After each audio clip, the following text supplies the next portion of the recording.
இன்றைய நாள் வாக்குத்தத்த வசனம் செப்பனியா 3:13. அவர்கள் தங்களை பயப்படுத்துவார் இல்லாமல் புசித்து படுத்துக் கொள்வார்கள். மனிதனுடைய வாழ்க்கையில ஏதாகிலும் ஒரு விதத்திலே பயம் அவனை ஆட்டி படைக்கிறது. பயத்தோடும் கலக்கத்தோடும் வாழ்கிற ஒரு பெரும் மக்கள் கூட்டத்தை நாம் பார்க்கத்தான் செய்கிறோம். இனிமேல் அப்படி நீங்கள் பயந்து சாகக்கூடிய சூழல் இருக்காது.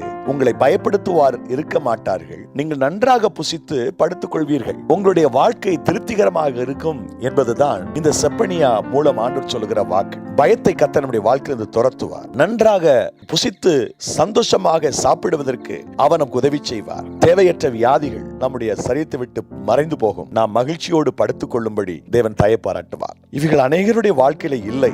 அன்பானவர்களே, இந்த வாக்குத்தத்தம் நம்முடைய வாழ்க்கையில நிறைவேறுவதற்கு என்ன செய்ய வேண்டும்? செப்பனியா 3:9 படி நாம் கர்த்தரை துதித்து அவரை ஆராதிக்க அர்ப்பணிப்போம். இன்றைய நாள் உங்களுக்கு ஆசீர்வாதமான நாளாக இருப்பதாக. God bless you.